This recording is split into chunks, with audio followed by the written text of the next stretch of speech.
네, 안녕하세요. 이민 스토리의 미스터 권입니다. 오늘은 미국 이민 사회에서 우리 이민 1세대, 50대, 60대 어르신들께서 가장 쉽게 접하게 되지만 조금은 좀 민감할 수 있는 이야기, 바로 카지노, 그리고 도박에 대한 이야기를 나눠보려고 합니다. 솔직히 예전에는 카지노 자주 가시는 분들이 그렇게 많을까라고 생각했습니다. 제 나름대로는 한 100분 중에 10분 정도 많아야 그 정도 아닐까라고 생각했습니다. 그런데 얼마 전 한국 어르신들이 주로 거주하시는 한 노인 아파트에서 새로 제 클라이언트 되신 한 분이 계신데 그분께서 이런 이야기를 해주셨습니다. 카지노에 가서 돈을 많이 딴 적도 있고 또 그만큼 잃은 적도 있습니다. 일주일에 한 네다섯 번 정도?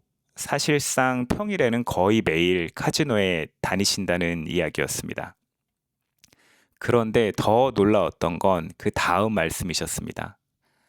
옆집에 어떤 분도 가시고, 아랫집에 몇 호에 몇 분도 가시고, 이 집, 저 집 안 다니시는 분이 없다고.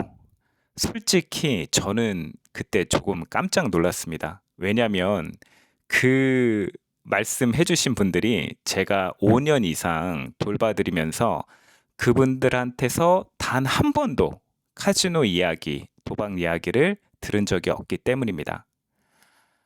저는 좀 작은 충격을 받았고 한국 이민 사회에서 카지노에 가는 것 자체가 불법이 아니지만 누군가에게 드러내놓고 말하기에는 조금 조심스러운 이야기라는 인식이 어르신들 사이에 분명히 있습니다.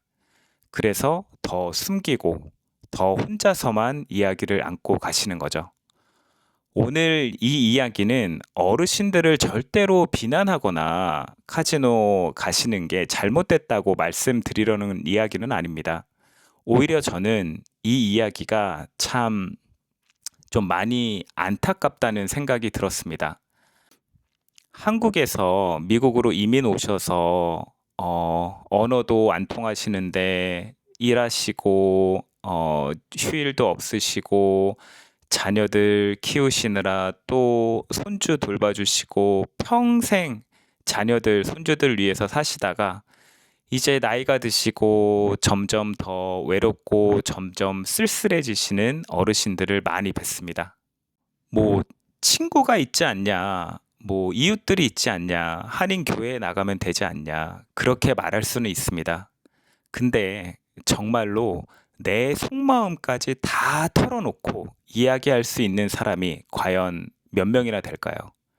저 역시 지금 이민 생활을 한지 공부했던 시간까지 포함하면 10년이 좀 넘었지만 솔직히 손가락 안에 듭니다. 정말 마음을 터놓고 정말 어렵고 힘든 얘기들 할 수 있는 지인들, 친구들 이렇게 새로 만나기가 정말 쉽지 않습니다. 내 마음을 다 열어놓고 이야기를 할 수 있는 친구들을 만난다는 것, 정말 이민 생활에서 정말 큰 복입니다. 그래서 저는 한편으로는 어르신들의 이런 마음이 이해가 가면서도 또 한편으로는 좀 마음이 많이 아팠습니다. 그래서 오늘은 이런 이민 사회 속에서 우리 어르신들께서 왜 카지노로 가시게 되는지, 그리고 그곳이 누군가에는 안식처가 되고 누군가에는 또 다른 짐이 되는 이유에 대해서 조심스럽게 그리고 솔직하게 이야기를 나눠보려고 합니다. 지금부터 들려드릴 이야기는 제가 판단하거나 결론을 내리는 이야기가 아닙니다. 제가 현장에서 만나 뵀던 여러 이민 1세대 어르신들의 경험을 바탕으로 하나의 이야기로 재구성한 이야기입니다.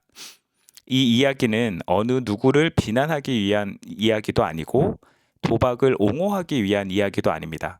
그저 이민자로 살아온 한 사람의 마음속 이야기를 조용히 들어보는 시간이라고 생각해 주시면 좋겠습니다. 혹시 이 이야기를 들으면서 저 사람 이야기 같다, 내 이야기 같다 그런 생각이 드신다면 그건 아마 이민 1세대라면 누구나 한 번쯤 느껴봤을 외로움과 무게가 비슷하기 때문일 겁니다. 그럼 지금부터 미국 이민사회에서 카지노를 안식처라 부르기도 했고 또 어떤 날은 벗어나고 싶었던 한 이민자의 이야기를 시작해 보겠습니다. 낯선 땅에서 피어난 눈물과 희망의 이야기.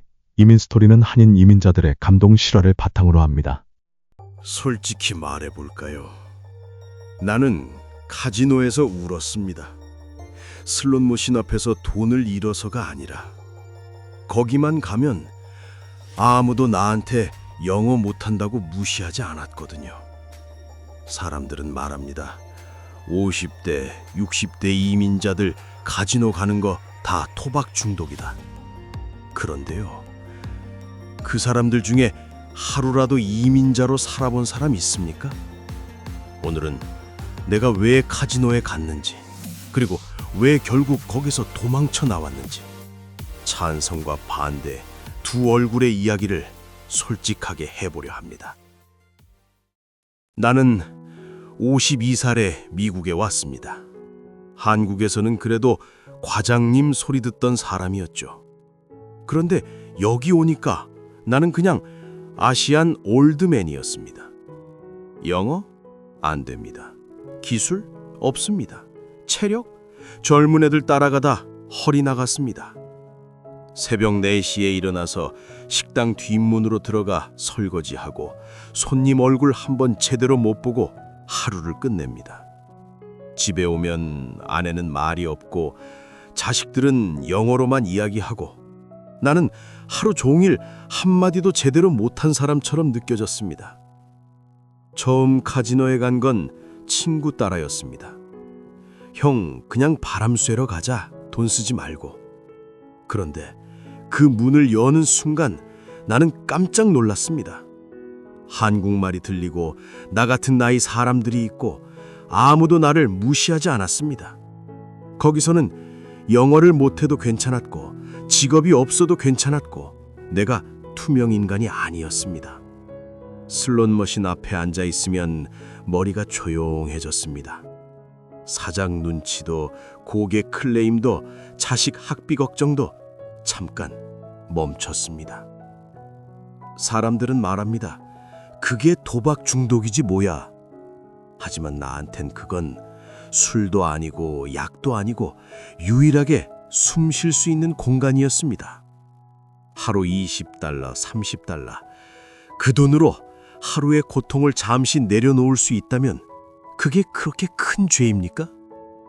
문제는 어느 날부터 잠깐이 아니게 됐다는 겁니다. 이기면 기분이 좋아서 지면 만회하려고. 어느 순간 나는 카지노 가는 날을 기다리고 있었고 안 가는 날은 짜증이 났습니다. 아내가 말했습니다. 당신 요즘 왜 이렇게 변했어? 나는 대답하지 않았습니다. 내가 변한 게 아니라 도망치고 있었으니까요. 돈의 문제가 아니었습니다. 약속을 어기고 가족과의 식사를 건너뛰고 거짓말을 하기 시작했을 때 그제서야 알았습니다. 이건 안식처가 아니라 또 다른 감옥일 수도 있겠구나. 친구 중 한 명은 연금까지 손댔고 다른 한 명은 결국 부부가 갈라섰습니다. 그때 처음으로 중독이라는 단어가 무섭게 느껴졌습니다. 나는 지금도 카지노를 무조건 욕하지는 않습니다. 그곳은 누군가에게는 유일한 한국말 공간이었고 외롭지 않은 장소였고 이민자의 마음을 잠시 쉬게 해준 곳이었으니까요. 하지만 동시에 누군가에게는 빠져나오기 힘든 늪이 되기도 했습니다. 그래서 나는 이렇게 말하고 싶습니다. 문제는 카지노가 아닙니다. 이민자들의 외로움, 쉴 곳 없는 삶, 이야기 들어줄 사람 없는 현실, 그게 해결되지 않으면 우리는 또 다른 카지노를 찾게 될 겁니다. 구독과 좋아요는 더 많은 이민자들의 감동 사연을 전하는 데 큰 힘이 됩니다.